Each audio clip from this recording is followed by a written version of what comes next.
हरि ओम श्री गुरुभ्यो नमः। हरि ओम। ओम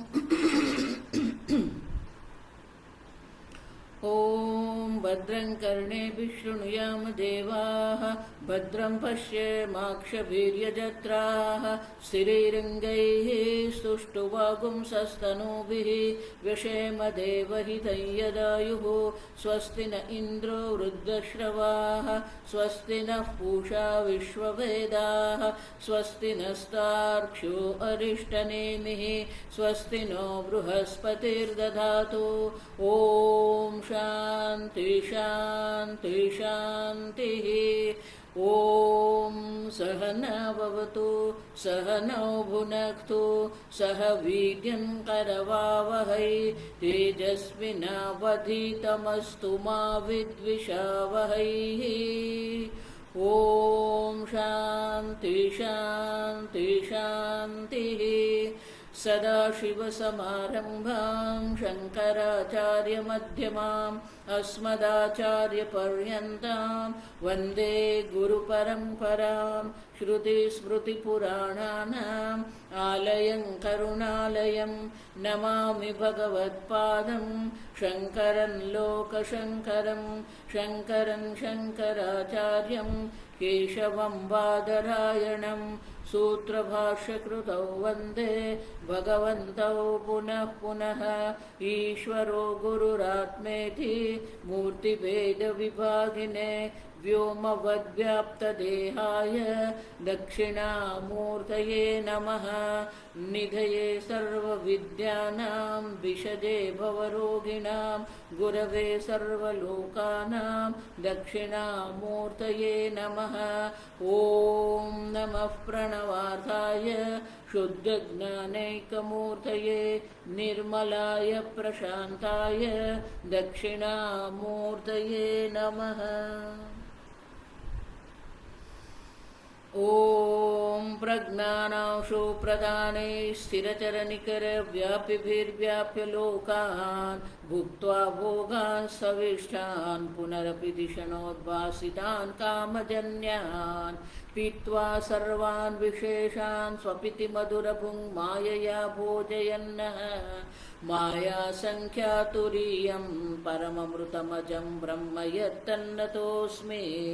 यो विश्वात्मा विदिज विषयान् प्राश्य भोगान् स्थविष्टान् पश्चाच्चान्यान् स्वमति विभवान् ज्योतिषा स्वेन सूक्ष्मान् सर्वानेतान् पुनरपि शनैः स्वात्मने स्थापयित्वा हित्वा सर्वान् विशेषान् विगतगुणगणः पात्वसौ न स्तुरीयः।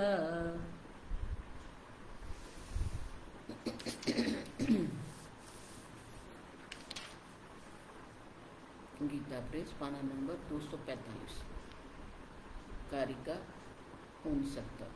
67। उभेह्यन्योन्य दृश्येते किं तदस्तीति नोच्यते किं तदस्तीति नोच्यते। लक्षणाशून्यमुभयं तन्मते नैव गृह्यते तन्मते नैव गृह्यते।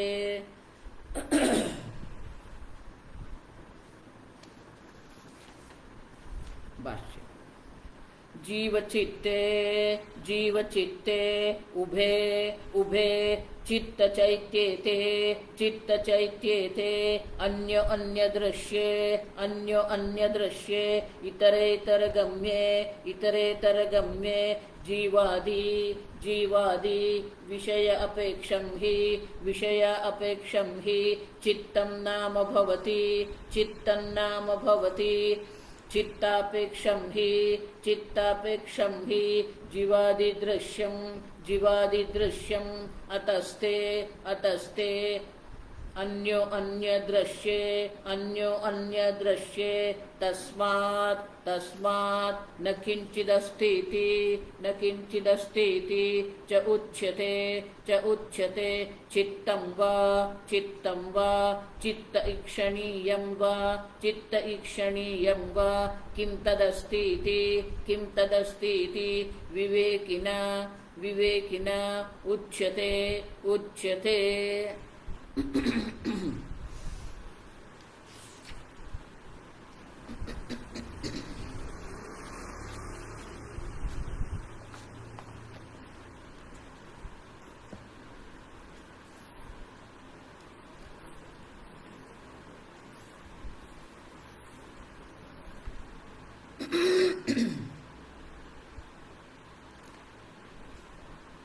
छाछठवीं कारिका में गौड़पादाचार्य जी ने ये सिद्ध कर दिया।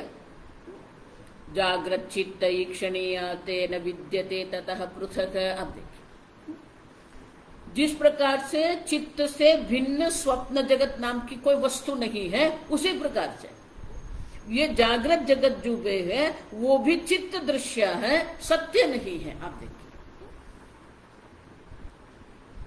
उतना ही नहीं, जो जन्म हो रहा है जीवादि, आप देखो अंडज स्वेदज, जो भी सब प्राणियों का हम अनुभव कर रहे हैं वो भी सत्य नहीं है। जीव भी सत्य नहीं है, जीव के चित्त दृश्य जो है वो भी सत्य नहीं है। तो उनका अर्थ क्या हुआ? उभे ही अन्योन्य दृश्य थे। अब देखो, उभे दोनों, जीव जिसको कहते हैं, दृष्टा जिसको कहते हैं, दृश्य जिसको कहते हैं, दोनों क्या है? अब देखिए, अन्योन्य दृश्य है दोनों। दृश्य दर्शन व्यतिरेक ग्राहक प्रमाणम प्रतिहतम हेतु द्वयम। अब देखिए, दृश्य क्या है, दर्शन क्या है? अब देखिए, किसको आप दृश्य कहेंगे? जिस चित्त के ये सर्व जगत जो सब स्वप्न जगत या जागृत जगत जो दृश्य है, वो चित्त भी स्वयं में दृश्य है। आप देखिए, चित्त भी दृश्य है, ये जगत चित्त दृश्य है।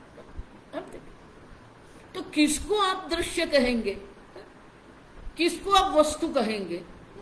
अब देखिए, क्योंकि चित्त और चित्त का जो विषय जो जीव जो है, दोनों दृश्य है एक दूसरे के। अब देखिए, दृश्य दर्शन है परस्पर आपेक्ष सिद्धि के एक दृश्य सिद्धे। अब देखिए, चित्त दृश्य जब हम कहते हैं तो दृश्य को दृष्टा के चित्त की अपेक्षा है। अब चित्त भी क्या है? दृश्य है, इसलिए चित्त है। आप देखिए, परस्पर अपेक्षा होने के कारण ही तद अनवच्छिन्नम दर्शनम सिद्ध्यति। अब देखो, तस्य च सिद्धौ तद अवच्छिन्नम दृश्यम सिद्ध्यति। अब देखो, चित्त है तो दृश्य है, दृश्य है तो चित्त है। अब देखो, दोनों सिद्ध्यति अन्योन्य आश्रयात, दोनों एक दूसरे के आश्रित है। और जब वो एक दूसरे के आश्रित दोनों है, तो किस प्रकार से आप विभाग करेंगे? आप देखिए, विभागो अवगाही प्रमाण अभावात। विभाग करने, ये दृश्य है, ये दृष्टा है, ये चित्त है, ये विभाग आप कैसे करेंगे? क्योंकि चित्त भी जो दृश्य है, ये भी दृश्य। आप देखिए, दोनों दृश्य ही सिद्ध होते हैं, और इसीलिए कोई विभाग हम नहीं बना सकते हैं। ये दृश्य है, ये दर्शन है। दर्शन माने प्रमाण। चक्षु प्रमाण आप जिसको कहते हैं, वो चक्षु प्रमाण चित्त के कारण है। अब वो चित्त जो है, अब देखिए, दृश्य है तो चित्त है, और चित्त है तो दृश्य है। और इसलिए तथा च परस्पर पुरस्कारेण सिद्ध्यत उभयम। दोनों परस्पर एक दूसरे को पुरस्कार माने कि एक दूसरे को सिद्ध करते हुए, एक दूसरे की अपेक्षा होते हुए, कल्पितमेव स्यादिति। अब देखो, तो दोनों जो है कल्पित ही है, और इसीलिए ते किम तदस्ति न उच्यते, वो क्या है ऐसा आप कह नहीं कह सकते हो। दृश्य है, दर्शन है, आप क्या कहेंगे? किम तदस्ति, आप पहले ये सिद्ध करो ये प्रमाण है, ये दृश्य है, ये दर्शन है। आप देखिए, चक्षुरेंद्रिय है, किसके कारण? दृश्य के कारण है। अब देखिए, चित्त है, किसके कारण है? जीव किसको कहते हैं? जीव जो है, जीव का विषय चित्त है। आप देखो, और चित्त का विषय जीव है। चित्त के कारण जीव है, जीव के कारण चित्त है। और इसीलिए वो क्या है? किसी भी प्रमाण के द्वारा, प्रामाणिक सेव प्रामाणिक भेद संभव, किसी भी प्रमाण के द्वारा आप ये सिद्ध नहीं कर सकते हैं। अब देखो, क्योंकि दोनों परस्पर आश्रित हैं, दोनों परस्पर के दृश्य है। आप देखिए, और इसीलिए उभे ही अन्योन्य दृश्यते किम तदस्तीति न उच्यते लक्षणा शून्य उभयम। दोनों की अगर हम लक्षणा भी करते हैं तो वो लक्षणा भी हम नहीं कर सकते हैं, और लक्षणा नहीं कर सकते हैं, और इसलिए तन्मते नैव न गृह्यते। अब देखो, और इसीलिए प्रमाण और प्रमेय का भेद जो है, वो प्रमाण प्रमेय का भेद हम जो है वो ग्रहण कर ही नहीं सकते। लक्षणा करना माने निर्देश करना, निरूपण करना। आप देखिए, किसी भी वस्तु जो है वो वस्तु का शब्द के द्वारा हम निरूपण कर सकते हैं, उसकी लक्षणा कर सकते हैं, हम उनकी व्याख्या कर सकते हैं। आप देखिए, तो लक्षणा करने के लिए हमें प्रमाण की आवश्यकता है। प्रमाण है ही नहीं। अब देखिए, चित्त दृश्य है, तो फिर आप कहते हैं कि ये जगत स्वप्न जगत है, तो स्वप्न जगत को सिद्ध करने के लिए प्रमाण आपके पास होना चाहिए। अब जो प्रमाण आप सिद्ध करने के लिए कह रहे हैं, जो चित्त जो है वो चित्त स्वयं दृश्य है। आप देखिए, और इसीलिए दोनों के लिए प्रमाण सिद्ध नहीं होता है, दोनों की लक्षणा सिद्ध नहीं होती है, और इसीलिए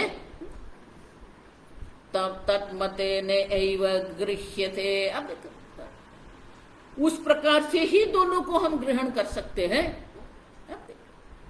अन्योन्य आश्रित है, अन्योन्य दृश्य है, और इसीलिए उनकी किसी प्रकार से भी आप सत्यता सिद्ध नहीं कर सकते। और इसीलिए शंकराचार्य जी कहते हैं जीव चित्ते उभे। अब देखो, जीव किसको कहते हैं? जो ये संपूर्ण जगत का अनुभव करने वाला जो जीव है, तो चित्त के कारण जीव है। अब देखिए, लेकिन चित्त किसके कारण है? जीव के कारण है। जीव किसके कारण है? चित्त के कारण है। और इसे जीव चित्ते उभे चित्त चैत्य ते अन्योन्य दृश्य इतर इतर गम्य, एक दूसरे को जानने वाले हैं। जीवादि विषय अपेक्षा ही चित्तम नाम भवती। अब देखो, जिसको आप चित्त कहते हैं वो चित्त भी क्या है? जीवादि विषय की अपेक्षा ऐसी है, वो हम उसको चित्त कहते हैं। तो जीवादि विषय जो है, जीवादि विषय के कारण ही हम उसे चित्त कहते हैं। चित्त अपेक्षम ही जीवादि। आप देखो, जीवादि विषय की अपेक्षा से हम उसे चित्त कहते हैं, और चित्त की अपेक्षा से हम उसे जीव कहते हैं। तो दोनों जो है उभे अन्योन्य दृश्य। आप देखो, दोनों एक दूसरे के दृश्य है। अब जब दोनों एक दृश्य के दृश्य है, तस्मान् न किंचिद अस्ति च उच्यते चित्तम वा चित्त ईक्षणीयम वा किम तदस्ति। आप देखो, और इसीलिए न किंचिद अस्ति उच्यते। अब देखो, ये क्या है? किम अस्ति। आप देखिए, ये क्या है? आप उसका किसी प्रकार से भी निरूपण कर सकते हैं? नहीं कर सकते। ये ऐसा ही है। आप देखिए, अब नहीं कह सकते चित्तम वा चित्त ईक्षणीयम वा किम तदस्ति। अब देखो, वो चित्त है या चित्त का विषय है? न किम तदस्ति उच्यते, वो हम नहीं कह सकते हैं। विवेकिना न उच्यते, किसके द्वारा? जो विवेकी है। जो अविवेकी है वो तो सब गड़बड़ करके बैठा है। अब जो आत्मा अनात्मा में अविवेक करके बैठा है, जो दृग दृश्य में अविवेक करके बैठा है, उनकी तो हम बात ही नहीं करते हैं। अब उनको तो कोई मन में संशय है ही नहीं। मैं देह हूं, मैं पिता हूं, मैं संसारी हूं, मैं भोगी हूं, वो तो उनका निश्चय है। लेकिन जो विवेकी जन है वो कहते हैं कि आप इसका निरूपण कैसे करेंगे। विवेकिना न उच्यते, विवेकी द्वारा ये किसी प्रकार से भी वो क्या है, चित्त है कि दृश्य है, वो हम नहीं कह सकते। आप समझो।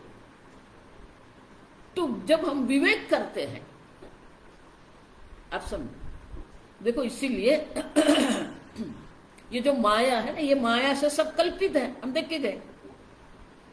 तो ये माया से सब कल्पित है, तो कब तक है ये। और इसलिए माया की एक व्याख्या है, विचारम न सहते माया। जब तक आप विवेक विचार का आरंभ नहीं करते हैं तब तक ये सब माया का कार्य चलता रहेगा। अब देखिए, लेकिन जब आप उनके ऊपर प्रश्न उठाएंगे, विचारम न सहते, जब आप विचार का आरंभ करेंगे, विवेक विचार का आरंभ करेंगे, तो ये कुछ सिद्ध नहीं होगा। अब देखिए, आप समझो, हम विचार करते ही नहीं है, अब जीवन जी रहे हैं हम, लेकिन किसी प्रकार से भी हम विवेक करने को तैयार नहीं है, विचार करने को तैयार ही नहीं है। जो हमारी आंख हमें दर्शाती है, जो हमारा चित्त हमें दर्शाते हैं, उसी को सत्य मान के हम चलते रहते हैं। अब सबसे बड़ी विडंबना तो यही है ना कि हम विचार करने को ही तैयार नहीं है। बाल्यावस्था में वो होता है, ये क्या है, ये क्यों ऐसा है। अब देखिए, बाल्यावस्था में वो कुतूहलता रहती है, ये क्या है। अब देखिए, वो प्रश्न हम करते रहते हैं। फिर जब हम विद्यालय में जाते हैं तो वहां भी हमें ये प्रश्न कराते हैं। विश्वविद्यालय में जाते हैं, वहां भी हम कुछ नया नया संशोधन करते, विचार करते हैं। अब लेकिन एक बार विवाह हो गया, एक अच्छी सी नौकरी मिल गई, या एक अच्छे सा व्यापार आरंभ हो गया, 2 बच्चे हो गए, अब देखिए, फिर हम कोई विचार नहीं करते हैं, बस ऐसे ही जीवन जीते हैं। अब देखिए, कोई विचार, कोई ज्ञान, कोई विवेक, कुछ नहीं। हमारी शादी हुई है, आप भी शादी कर दो, हमारे बच्चे हुए, आप भी 2 बच्चे पैदा कर दो। अब जीवन में अविवेकी जो है, जो कोई विचार करने वाला ही नहीं है, उनके लिए कोई प्रश्न नहीं होता है। लेकिन विवेकी च न उच्यते, जो विवेकी है, जो प्रमाण प्रमेय का विचार करता है, जो दृश्य का विचार करने वाला जो है, जो विवेकी है, विभाग, अब वो कभी नहीं कह सकते हैं कि ये दृश्य है, ये चित्त है। अब देखिए, ये जीव है, ये चित्त है। अब देखिए, अब समझो, जब विवेक करते हैं तो हमें समझ में आता है कि ये कुछ है ही नहीं। आप देखो, विचारम न सहते माया, जब तक आप विचार नहीं करेंगे तब ये सब होता रहेगा। देखो, इसलिए भगवान कहते हैं ना, अश्वत्थः प्राहुः अव्यय, ये अव्यय है, ये संसार वृक्ष ऐसा ही है, चलता रहेगा जब तक आप उनके ऊपर प्रश्न नहीं उठाएंगे। और इसीलिए कहते हैं, शंकराचार्य जी कहते हैं, किम तदस्थि न उच्यते, किसके द्वारा न उच्यते, विवेकी ना। जो विवेकी है, उनकी दृष्टि से अगर हम देखते हैं तो वो स्पष्ट रूप से नहीं कह सकते हैं ये जीव है, ये चित्त है, ये चित्त है, ये चित्त के दृश्य है। आप देखो, क्योंकि परस्पर अपेक्षा है। तो शंकराचार्य जी यहाँ दृष्टांत देते हैं, बहुत सुंदर। आप देखिए, नहीं स्वप्ने हस्ति, नहीं स्वप्ने हस्ति, हस्ति चित्तम वा, हस्ति चित्तम वा, विद्यते विद्यते, तथा इहापि, तथा इहापि, विवेकिनाम विवेकिनाम इति अभिप्रायः, इति अभिप्रायः। नहीं स्वप्ने हस्ति, हस्ति चित्तम व विद्यते। अब देखिए, स्वप्न में जो आप एलिफेंट, हस्ती, हाथी देखते हैं, अब वो हाथी जो है, आप देखिए, वो हाथी है या हस्ती चित्तम? आप देखिए, अब क्या है बताइए। स्वप्न में जो हाथी का आप अनुभव कर रहे हैं, वो सही में वहां हाथी है कि हस्ती चित्तम है? अब आपका ही जो चित्त जो है वो हस्ती आकार के रूप में दिख रहा है। आपका ही चित्त जो है वो सूर्य के आकार में दिख रहा है, तो आप कहेंगे ये हस्ती है, ये हस्ती चित्त है। आप देखिए, आप समझे, क्योंकि आपका ही चित्त जो है वो स्वप्न जगत के रूप में अभिव्यक्त हो रहा है, और आपका ही स्वप्न जगत के अंतर्गत जो चित्त उपाधि है वो उपाधि के द्वारा आप ये देख रहे हैं। आप देख, तो स्वप्न जगत का जो भोक्ता, जो जीव जो है, जो स्वप्न जगत की आपकी उपाधि है, और वहां चित्त दृश्य है, हाथी है। अब देखो, स्वप्न जगत के अंतर्गत हाथी है, स्वप्न जगत के अंतर्गत आपकी ये उपाधि है। तो ये हाथी है जब आप कहते हैं, तो वो हाथी है कि ये हस्त चित्त है? आप देखो, हाथी आकार का चित्त है या सही में वहां पर हाथी है? आप देखिए, आप समझो।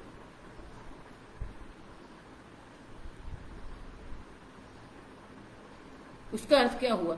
स्वप्न जगत में न तो हाथी है, न तो हाथी के देखने वाला जो चित्त है वो भी नहीं है। आप देखिए, दोनों नहीं है।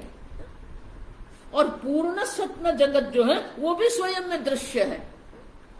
आप जो स्वप्न दृष्टा है वो ये संपूर्ण स्वप्न जगत को देख रहा है।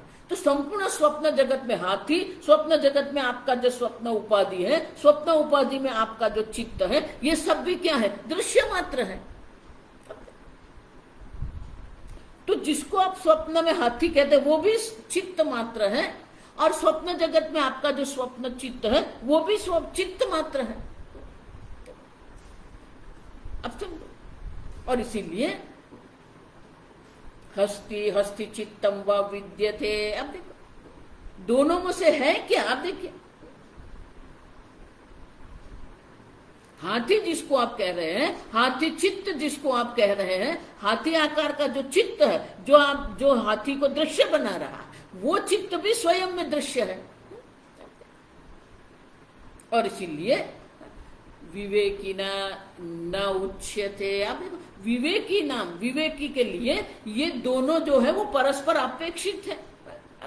अब जब दोनों परस्पर अपेक्षा करते हैं तो फिर दोनों की सिद्धि हम नहीं कर सकते हैं। अब देखिए, और इसीलिए दृश्य क्या है? हाथी दृश्य है कि जो हाथी को दृश्य बनाने वाला चित्त है वो भी दृश्य है। आप देखिए, हाथी है तो चित्त, हस्ती चित्त है, हस्ती चित्त है तो हाथी है। आप देखिए, अब समझ, दृश्य है तो आप दृष्टा है ना, और दृष्टा है तो फिर दृश्य का ज्ञान होता है। तो दोनों जो है वो परस्पर क्या होते हैं? दोनों एक दूसरे पर आश्रित है। और जब दोनों एक दूसरे पर आश्रित हो गए हैं तो फिर आप कैसे कह सकते हो कि ये ऐसा ही है? किम तदस्ति, ये ऐसा है, आप कह सकते हो? नहीं, ये दृश्य है ऐसा भी आप नहीं कह सकते हैं। और इसीलिए जो विवेकी जन है वो विवेकी जन की दृष्टि से दोनों चित्त है या चित्त दृश्य है, दोनों एक समान है, माने कि दोनों कल्पित ही है। आप देखो, दोनों कल्पित है, चित्त भी कल्पित है, चित्त दृश्य भी कल्पित है। जिस प्रकार से स्वप्न जगत है, स्वप्न जगत में जो हाथी हम देख रहे हैं और देखने वाला जो चित्त है दोनों कल्पित है, उसी प्रकार से तथा इहापि मानी जागृत अवस्था में, उसी प्रकार से जागृत अवस्था में भी विवेकियों के लिए ये सब कल्पित मात्र है। अच्छा, किसी प्रकार से भी किम तदस्ति इति, ये क्या है, इस प्रकार से आप किसी प्रमाण के द्वारा, किसी विचार के द्वारा आप ये सिद्ध नहीं कर सकते। और इसीलिए वो क्या हो गया, लक्षणा शून्यम। आप देखो कथम कथम लक्षणा शून्यम लक्ष्यते अनया इति लक्षणा लक्ष्यते अनया इति लक्षणा प्रमाण शून्यम उभयं चित्तं चैत्यं प्रमाण शून्यम उभयं चित्तं चैत्यं द्वयं यतः द्वयं अतः तन्मतेनैव तच्चित्ततया एव तद्गृह्यते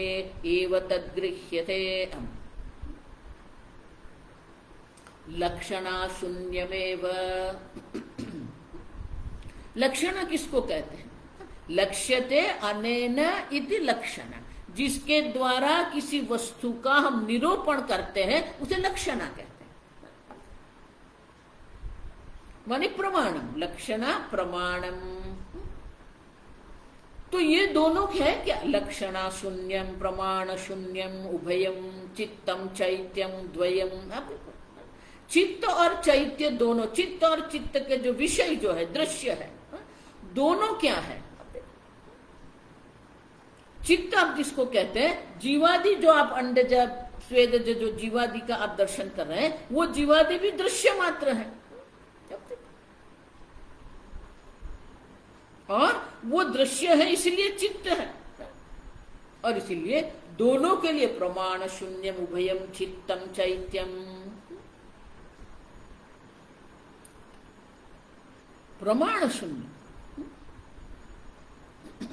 देखो शास्त्र में बहुत सुंदर वाक्य है, किसी भी वस्तु जो है आपको अगर उसे सिद्ध करना है तो सिद्ध करने के लिए आपके पास प्रमाण होना चाहिए। अब ये सूर्य है आप जब कहते हैं तो सूर्य की सिद्धि किसके कारण हुई है, चक्षुरेंद्रिय। अब देखो सूर्य को सिद्ध करने के लिए हमारे पास चक्षुरेंद्रिय रूपी प्रमाण है। आप मुझे सुन रहे हैं तो श्रवण क्रिया जो है, वो श्रवण जो है, शब्द जो है, वो शब्द की सिद्धि कब होती है, प्रमाण से होती है, कर्णेंद्रिय से होती है। अब देखो आप सुन, प्रमाण है न वस्तु सिद्धि ही, प्रमाण से ही किसी वस्तु की सिद्धि होती है। लेकिन ये दोनों तो क्या है, प्रमाण शून्यमेव द्वयम। अब देखो आपके लिए कोई प्रमाण है ही नहीं, किस प्रमाण से आप सिद्ध करेंगे, किस प्रमाण से आप उसकी लक्षणा करेंगे। आप समझो, जिसको आप चित्त कहते हैं, जिसको आप चैत्य चित्त के दृश्य कहते हैं, जिसको आप दृश्य कहते हैं, जिसको आप दर्शन कहते हैं, किसी प्रमाण से वो सिद्ध नहीं होता। देखो इसलिए बहुत महत्व का है, वेदांतो नाम उपनिषद प्रमाण। ये प्रमाण है, आप देखिए शास्त्र प्रमाण है। 16वें अध्याय में अंत में भगवान क्या कहता है, तस्मात् शास्त्रम ते प्रमाणम। शास्त्र आपके लिए प्रमाण है, आप समझो। ये प्रमाण से ही वस्तु की सिद्धि होती है। लेकिन ये दोनों तो क्या है, प्रमाण शून्यम उभयम। अब देखो यतः तन्मतेनैव तच्चित्ततया एव तद्गृह्यते। अब देखो, और इसीलिए जो विवेकी है उनके लिए ये दोनों प्रमाण के द्वारा सिद्ध होते ही नहीं है। अब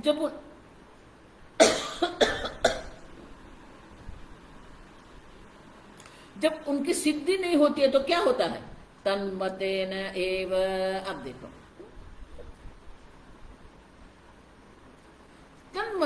तन्मत माने कि मायामय ही है, कल्पित ही है। आप देखिए प्रमाण और प्रमेय जिसको हम कहते हैं, वो प्रमाण प्रमेय का जो भेद जो है वो रहता ही नहीं है। चित्त प्रमाण है और ये दृश्य जो है, जीवादि दृश्य जो है वो प्रमेय है, लेकिन चित्त भी क्या है, स्वयं में प्रमेय है। आप देखिए, प्रमाण प्रमेय का जो हम भेद जिसको कहते हैं वो सिद्ध नहीं होता है। आप देखो, तन्मतेन एव गृह्यते। आप देखो,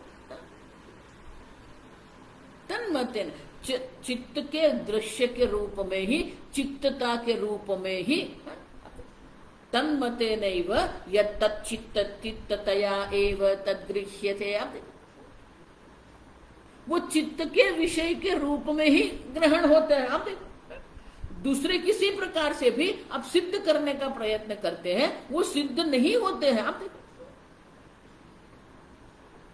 और इसे तच्चित्ततया एव तद्गृह्यते, वो दृश्य के रूप में ही ग्रहण होता है। माने कि वो कल्पित है, किसी प्रकार से, किसी प्रमाण से भी आप किसी को किसी प्रकार से भी सिद्ध नहीं कर सकते, उनके लिए कोई प्रमाण ही नहीं है। देखो, इसीलिए मैं कहता, आपका क्या अनुभव है वो अलग बात है। अनुभव से किसी वस्तु की सिद्धि नहीं होती है, प्रमाण से वस्तु की सिद्धि होती है। लेकिन यहां तो सिद्धि होती ही नहीं है। अब जीव की जिसको कहते हैं वो चित्त के कारण जीव है, लेकिन चित्त भी किसके कारण है, जीव के कारण है। दृश्य है जब आप कहते हैं तो वो दृश्य है किसके कारण है, दृष्टा है इसलिए, और वो दृष्टा क्यों कहलाता है, क्योंकि दृश्य है। तो कौन किसको सिद्ध करता है, और इसीलिए दोनों की जो है वो सत्यता सिद्ध नहीं होती है, दोनों कल्पित सिद्ध होते हैं। तो शंकराचार्य जी यहां दृष्टांत देते हैं, नहीं नहीं घटम इति नहीं घटमतिम, नहीं घटमतिम प्रत्याख्याय प्रत्याख्याय घटः गृह्यते, घटः गृह्यते नापि घटम नापि घटम प्रत्याख्याय प्रत्याख्याय घटमतिः घटमतिः।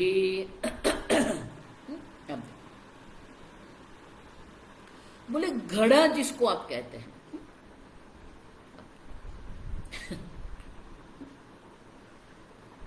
घटमति प्रत्याख्याय, प्रत्याख्याय मानी उसका व्यतिरिक्त, उसके बिना। आप देखो, अगर उसको ही आप निकाल देंगे, आप देखो, तो एक बार उसकी निवृत्ति हो गई तो क्या होगा, आप देखिए, घड़े का ज्ञान आपको होता है किसके कारण, घट के कारण। अब घड़ा ही नहीं है तो घटमति नहीं होगी, और घटमति जब तक नहीं होती है तब तक आपको घड़े का ज्ञान नहीं होता है। और इसीलिए घटमति प्रत्याख्याय घटः न गृह्यते। घटमति घट बुद्धि, घट बुद्धि से भिन्न। अब देखिए, घड़े नाम की कोई वस्तु नहीं है, नापि घटम प्रत्याख्याय घटमति, और घड़े के बिना घटमति घट बुद्धि नहीं होती है। घट बुद्धि के बिना घड़े की सिद्धि नहीं होती है, और घड़े के बिना घट बुद्धि नहीं होती है। अब देखिए, तो कौन किसको प्रमाणित करता है। अब देखिए, घटे किम प्रमाणम इति युक्ते। अब देखो, घट है, इसके लिए प्रमाण क्या है, तो बोले ज्ञानमिति। अब देखो, तो लेकिन ज्ञान के लिए क्या चाहिए आपको, घट ज्ञान के लिए घड़े आपको चाहिए,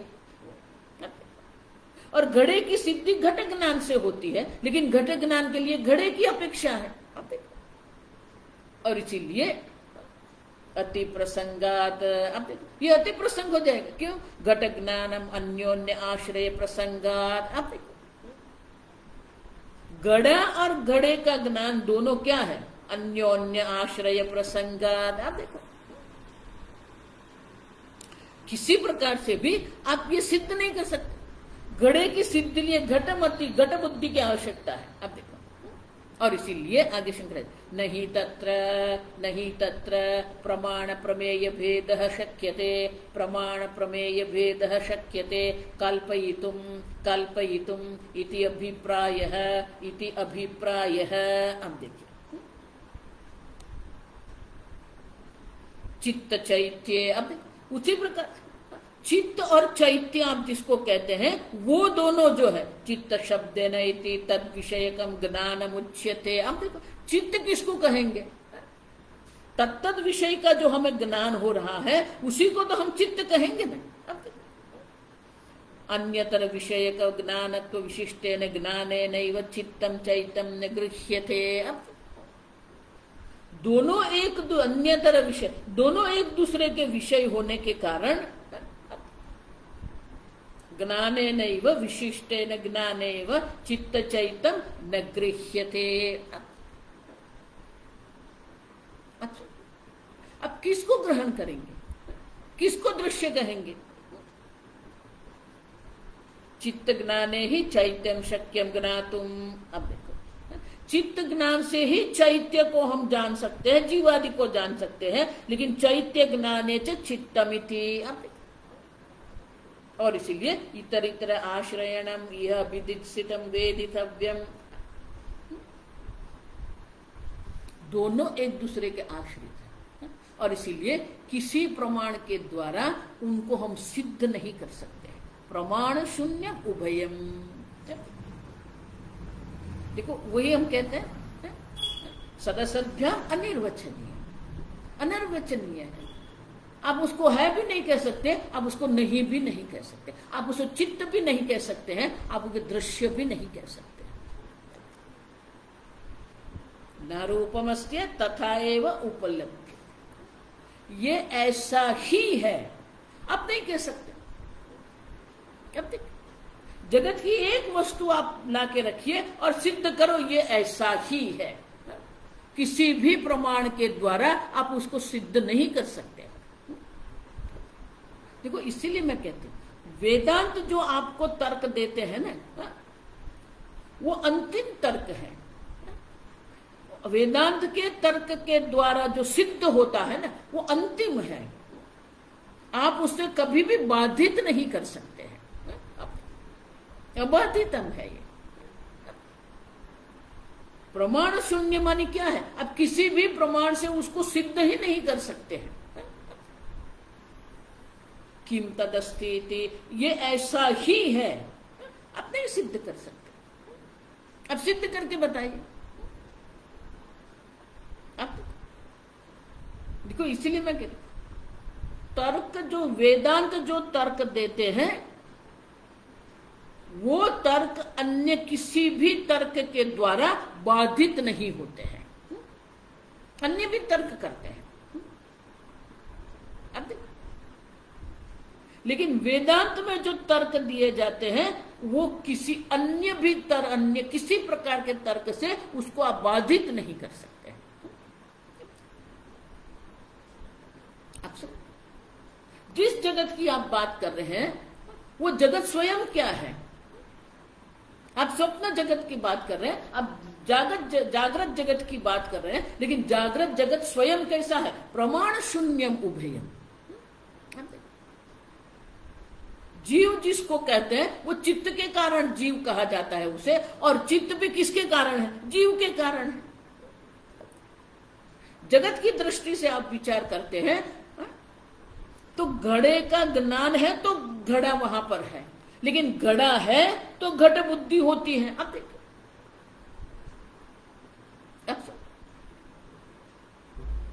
परस्पर आश्रित है, परस्पर की अपेक्षा है, और इसीलिए जो सापेक्ष होता है वो सत्य नहीं होता है, सत्य निरपेक्ष होता है। अन्योन्य आश्रित है, सत्य स्वतंत्र होता है। आप समझ रहे हैं?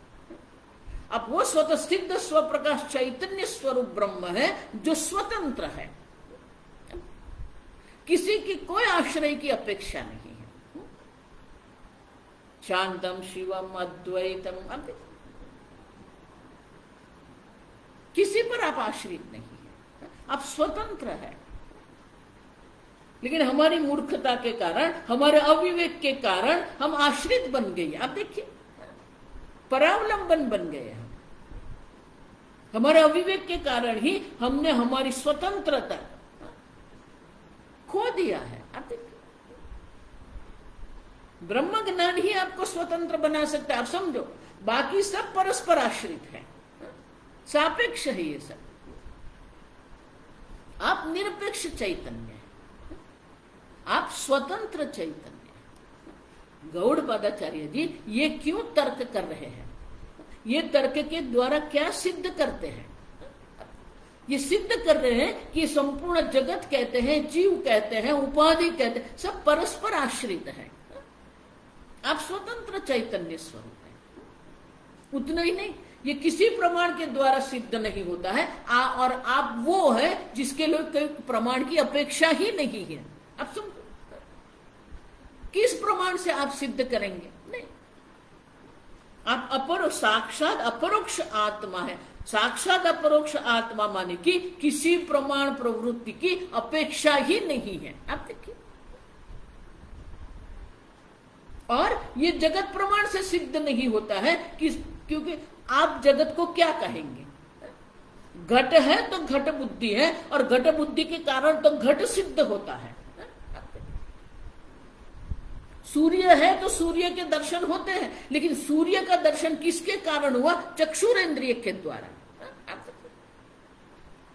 आपकी चक्षुरेंद्रिय जो है वो सूर्य को सिद्ध करती है, और सूर्य है तो आप सूर्य देख रहे हैं। आप देखिए, परस्पर आश्रित है। अब लेकिन आप वो चैतन्य स्वरूप आत्मा है, शांतम शिवम अद्वैतम। अब देखिए, जो स्वतंत्र है, किसी पर आलंबन नहीं है आपका, किसी पर आश्रित नहीं, और आप वो चैतन्य स्वरूप आत्मा है जिसके लिए किसी प्रमाण की भी अपेक्षा नहीं है। साक्षात अपरोक्ष आत्मा आप। प्रमाण के द्वारा सिद्ध करने की अपेक्षा ही नहीं है यहां तो। आप समझ रहे, आत्मा को प्रमाण की अपेक्षा नहीं है, और ये जगत किसी प्रमाण से भी सिद्ध नहीं होता है। और इसीलिए किसी प्रमाण से सिद्ध नहीं होता है, और इसीलिए जिस प्रकार से स्वप्न जगत कल्पित है, उसी प्रकार से जागृत जगत भी कल्पित मात्र है, आभास मात्र है। जाति आभास, चलाभास, वस्तु आभास, आभास मात्र है। ये दिख रहा है, लेकिन दिख रहा है इसलिए वो सत्य सिद्ध नहीं होगा। नहीं नहीं माता जी, हमने अनुभव किया, दिव्य अनुभव, हम वहां गए थे ध्यान। जाओ, सब क्षणिक है। आप समझो,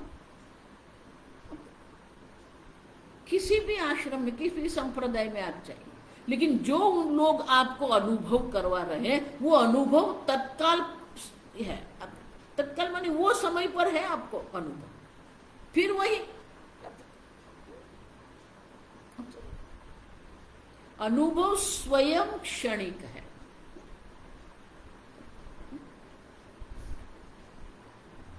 शंकराचार्य जी बहुत सुंदर कहते हैं शास्त्र गीता में कि आप वो प्रमाता है, आप वो स्वतः सिद्ध चैतन्य है जिसके कारण सर्व प्रकार के अनुभव, सर्व प्रकार के ज्ञान सिद्ध होते हैं। अब देखिए,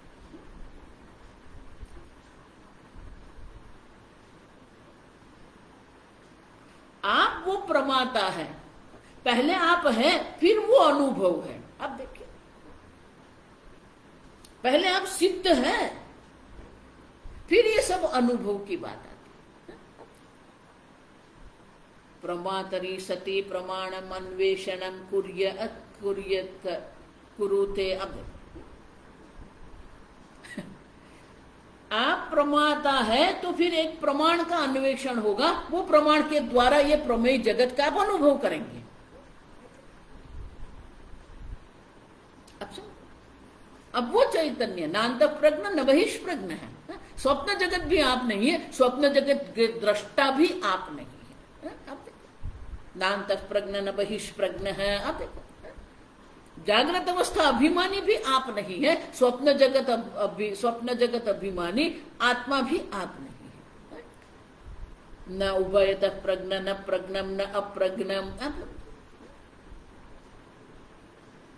तो है क्या? प्रपंच उपशमम, कोई प्रपंच नहीं है।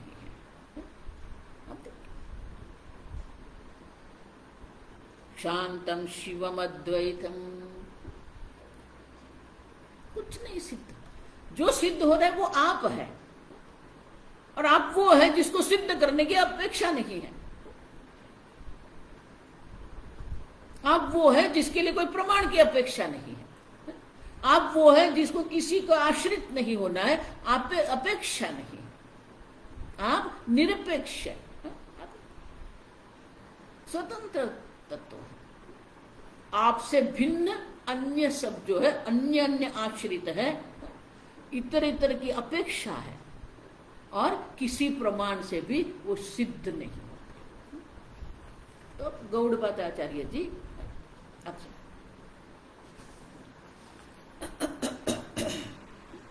अब ये जो 3 कारिका जो है, ये जो कहा ना कि कुछ सिद्ध नहीं होता, प्रमाण से भी कुछ सिद्ध नहीं, तो 3 कारिका में दृष्टांत के द्वारा दर्शाते हैं शंकराचार्य जी। ये तीनों कारिका को एक साथ भाष्य लिखते हैं, वो तीनों कारिका एक साथ पढ़ेंगे हम। 68 यथा स्वप्नमयो जीवः, यथा स्वप्नमयो जीवः जायते म्रियतेऽपि च, जायते म्रियतेऽपि च, तथा जीवा अमी सर्वे, तथा जीवा अमी सर्वे भवन्ति न भवन्ति च, भवन्ति न भवन्ति च, यथा मायामयो जीवः, यथा मायामयो जीवः जायते म्रियतेऽपि च, जायते म्रियतेऽपि च, तथा जीवा अमी सर्वे, तथा जीवा अमी सर्वे भवन्ति न भवन्ति च, भवन्ति न भवन्ति च, यथा निर्मितिको जीवः, यथा निर्मितिको जीवः जायते म्रियतेऽपि च, जायते म्रियतेऽपि च, तथा जीवा अमी सर्वे, तथा जीवा अमी सर्वे भवन्ति न भवन्ति च, भवन्ति न भवन्ति च। यथा स्वप्नमयः जीवः जायते म्रियतेऽपि च। स्वप्न माने कि स्वप्न जगत में जो जीव है, वो जीव का जन्म भी होता है, वो जीव की मृत्यु भी होती है। उसी प्रकार से अमी जीवा सर्वे। अब देखो, अमी मानी ये कि जागृत अवस्था में जो सर्व जीव जो है वो भी उत्पन्न होते हैं, वो भी मृत्यु को प्राप्त करते हैं। अब देखो, यथा मायामयो जीवः जायते म्रियते वा, जिस प्रकार से माया से उत्पन्न ये जीव जो है उनका जन्म होता है, उनकी मृत्यु होती है, तथा जीवा अमी सर्वे भवन्ति न भवन्ति च। आप देखिए, वो उत्पन्न होते हुए भवन्ति उत्पन्न होते हैं, न भवन्ति मृत्यु होती है। अब स्वप्न में जिस प्रकार से, उसी प्रकार से जागृत में जिस प्रकार से माया से कुछ उत्पन्न होता है और माया से ही उनकी मृत्यु होती है, उसी प्रकार से ये जीव जो है, ये जीव की उत्पत्ति होती है, जीव का नाश होता है। मायामय है, कल्पित है। आप देखिए, स्वप्न माने कि वो है ही नहीं, मायामय माने वो कल्पित है। यथा निर्मित का जीव है, निर्मित। कई बार हम कुछ उत्पन्न करते हैं, अब देखिए, सही में होता नहीं है, हमें दिखाई देता है। ये क्या, ये जो नशीली दवा होती है ना, ये ड्रग्स, जब वो उनका सेवन करते हैं, अब तो उनके वो औषधि का सेवन से क्या होता है, वो उनकी अपनी एक काल्पनिक जगत उत्पन्न होता है। निर्मित, निर्मित किसी निमित्त से, निर्मित मानी किसी निमित्त से। तो जब किसी निमित्त से कुछ उत्पन्न हुआ दिख रहा है, उनका नाश दिख रहा है, तो सही में है क्या? वो नहीं है। अच्छा देखो, इसीलिए ये जो जितने ये नशीली दवा लेने वाले होते हैं, उनका अपना एक जगत होता है, वो अपने एक जगत में रहने का प्रयत्न करते हैं। लेकिन वो जगत जो है वो क्या है? वो दवा के सेवन से ही, औषधि के सेवन से ही उनका अपना एक जगत बन जाता है। लेकिन सही में है क्या? नहीं है। तथा जीवाः अमी सर्वे, ये सर्व जीव जो है, ये जागृत अवस्था के जो जीव जो है, वो भी भवंती न भवंती च, आप देखो, वो उत्पन्न होते भी हैं, वो मृत्यु होती भी है, लेकिन सही में कुछ नहीं होता है। भाष्य मायामयः मायामयः माया विना यः कृतः माया विना यः कृतः निर्मितकः निर्मितकः मंत्र औषध्यादि मंत्र औषध्यादि मंत्र औषध्यादिभिः निष्पादितः निष्पादितः स्वप्न माया निर्मितिकाः स्वप्न माया निर्मितकाः अंडजादयः अंडजादयः जीवाः जीवाः यथा जायन्ते म्रियन्ते च यथा जायन्ते म्रियन्ते च तथा तथा मनुष्यादिलक्षणाः मनुष्यादिलक्षणाः अविद्यमानाः एव अविद्यमानाः एव चित्तविकल्पना मात्राः चित्तविकल्पना मात्राः इत्यर्थः इत्यर्थः। मायामयः माया विना यः कृतः, माया मायामय माने कि मायावी के द्वारा, जादूगर के द्वारा जो भी कुछ उत्पन्न होता है, निर्मित कह माने उत्पन्न होता है, उसी प्रकार से मंत्र औषधि आदि भी निष्पादित है। मंत्र के कारण, औषधि के कारण अगर कुछ उत्पन्न होता है, स्वप्न माया निर्मितिका, स्वप्न जगत में जो आप उत्पन्न होते हैं जीव, माया से भी ये जीव उत्पन्न होते हैं, और निर्मितिका, निर्मितिका माने कि निर्मितिका माने कोई निमित्त से उत्पन्न, मंत्र से भी ये होता है। आप देखो, मंत्र के द्वारा भी ये हो सकता है। मंत्र एक ध्वनि है, और वो ध्वनि से कुछ भी उत्पन्न होता है। आप देखो, हमारे शास्त्र में सब चिंतन, उसको स्पंदन तत्व कहते हैं। एक शिवागम जो है, एक शिव संप्रदाय है, उसे वो कहते हैं ये सर्व स्पंदन तत्व मात्र है। सब है, ऐसा मत मानना। नहीं स्वामी जी अभी एक नया आया स्टिंग थियरी, नहीं स्वामी जी बिग बैंग, स्फोटवाद की तो हम बात कर रहे हैं, वो कहां से लाए? शिव संप्रदाय, अनेक प्रकार के शिव संप्रदाय हैं। ये काश्मीरी शैविज्म जो हम कहते हैं, वो स्पंदन तत्व की बात करते हैं। ये संपूर्ण जगत जो है वो स्पंदन मात्र है। हम सोचते हैं, ये भौतिक शास्त्रियों ने कहा कि ये जगत स्पंदन में वाइब्रेशन, हम पहले से कहते हैं, कुछ नया नहीं है। आप समझो, देखो इसीलिए पाठ्यक्रम बदलना ही पड़ेगा हमें। जो सिद्धांत वो पाश्चात्य वैज्ञानिक कह रहे हैं, वो सब सिद्धांत हमारे अंदर है। वो जो स्ट्रिंग थियरी की बात कर रहे हैं, वो जो वाइब्रेशन की बात कर रहे हैं, वो जो बिग बैंग की बात कर रहे हैं, सब हमारे शास्त्र में है। स्पंदन तत्व हम कहते हैं, स्फोटवाद हम कहते हैं, अणु मात्र ही ये सब। गणाद मुनि का जो वैशेषिक है वो क्या है? अणु मात्र है सब। ये सब अणु मात्र है। आकाश भी अणु मात्र है, वायु भी अणु मात्र है। और एक अणु से दूसरा अणु मिल जाता है द्वैणोक। आप देखो,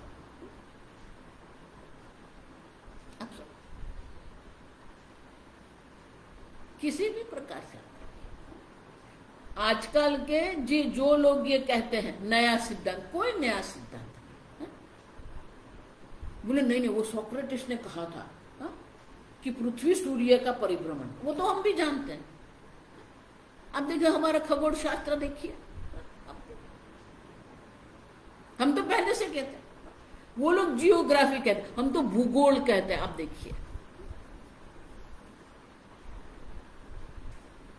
वराह अवतार में भगवान ने पृथ्वी को जल से बाहर निकले, तो वो वराह भगवान के मुख पर जो पृथ्वी वो क्या सपाट है? नहीं, गोल है। आप देखिए,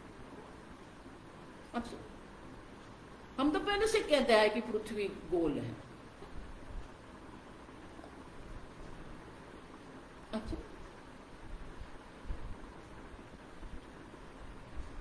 मंत्र भी है, मंत्र से भी कुछ उत्पन्न हो सकता है, औषधि से भी कुछ उत्पन्न होता है।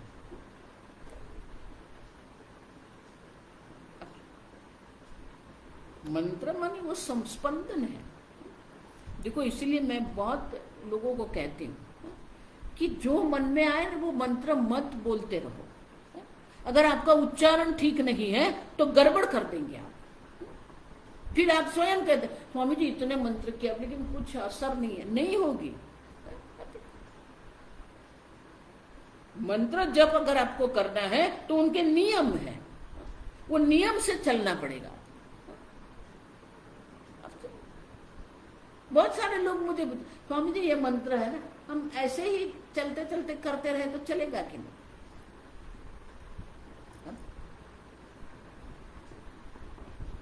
मंत्र की अपनी मर्यादा है, मंत्र की अपनी पवित्रता है, तब वो ये स्पंदन उत्पन्न होते हैं। टोनोग्राफी कहते हैं। आप देखिए, टोनोग्राफी माने क्या है? हवा में जो स्पंदन होते हैं ना, उनका वो चित्रण करते हैं। टोन माने कि स्पंदन, ध्वनि। तो ध्वनि से जो स्पंदन होते हैं, उस स्पंदन को नापने वाला, उनका चित्रण करने वाला जो है उसे टोनोग्राफी कहते हैं। विशेष प्रकार का एक यंत्र है। फिर वो प्रत्येक ध्वनि का देखते हैं कि ये स्पंदन होता है, वो स्पंदन से किस प्रकार का चित्रण उत्पन्न होता है। अलग अलग प्रकार के ध्वनि होते हैं तो अलग अलग प्रकार के चित्रण होते हैं। बहुत वर्षों पहले की बात है, जब ये नया नया टोनोग्राम आया था, तो उन लोगों ने प्रयोग किया, फिर वो पेपर सिद्ध किया था, प्रसिद्ध किया। तो उन लोगों ने एक वैदिक पंडित को रखा और वो वैदिक पंडित को बोला कि आप श्री सूक्त का पाठ करो।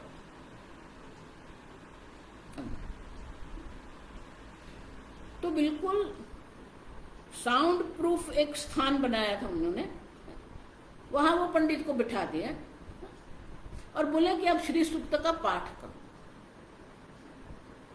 फिर वो जो टोनोग्राफी करना है ना, उससे उन्होंने देखा कि किस प्रकार के स्पंदन उत्पन्न होते हैं। वो जो श्री सूक्त का पाठ हो रहा है उसके कारण किस प्रकार के स्पंदन उत्पन्न होते हैं। जब श्री सूक्त का पाठ किया पंडित ने, मेरे ख्याल से 108 बार 21 बार, मुझे वो याद नहीं रहा। तो जब उन्होंने 21 बार या 108 बार जो श्री सूक्त का पाठ किया ना, तो पंडित के मुख के सामने जो हवा थी ना, उसमें ये मेरु जो कहते हैं ना, 3D, ये श्री यंत्र का जो 3D नाप जो है, त्रिप्रमाण में जब, तो वो पूरा हवा में जो आकार जो उत्पन्न हुआ ना, वो श्री यंत्र था। है ये सब मंत्र, औषधि, अब आदि मानी बहुत कुछ है। स्पर्श से भी होता है, आप देखिए। देखो, इसीलिए साधक को किसी का स्पर्श नहीं करना चाहिए। ये स्पर्श से भी बहुत कुछ होता है। मंत्र है, औषधि है, स्पर्श है, तो उससे, उनके निमित्त से भी बहुत कुछ उत्पन्न होता है। लेकिन वो उत्पन्न हुआ, उसका नाश भी होता है। अब देखिए, जायते म्रियते भी उसी प्रकार से जीवाः यथा जायन्ते म्रियन्ते तथा मनुष्यादि लक्षणाः अविद्यमानाः एव। अब देखिए, उसी प्रकार से जागृत अवस्था में आप जो भी कुछ अनुभव, मनुष्य आदि जो अनुभव कर रहे हैं, अनेक प्रकार के जीव के अनुभव कर रहे हैं, वो जीव के चित्त का अनुभव कर रहे हैं, चित्त के दृश्य का आप अनुभव कर रहे हैं, वो सब क्या है? अविद्यमानाः एव। अब देखो, है ही नहीं। क्यों? चित्त विकल्पना मात्राः इत्यर्थः। अब देखो, आपके चित्त से कल्पित ही है ये। चित्त स्वयं कल्पित है और ये जगत चित्त से कल्पित है। आत्म तत्व की दृष्टि से चित्त भी कल्पित है और वो चित्त से ही ये संपूर्ण जगत कल्पित है। और वो संपूर्ण जगत जायते म्रियते व। अब देखो, माने कि उनका अपना कोई अस्तित्व नहीं है। जो अस्तित्व है वो एक अद्वितीय आत्म तत्व है। आगे हम सोमवार को। ओम असतो मा सद्गमय तमसो मा ज्योतिर्गमय मृत्योर्मा अमृतंगमय। ओम पूर्णमदः पूर्णमिदं पूर्णात् पूर्णमुदच्यते पूर्णस्य पूर्णमादाय पूर्णमेवावशिष्यते। ओम शांति शांति शांति। हरिः ओम। श्री गुरुभ्यो नमः। हरिः ओम।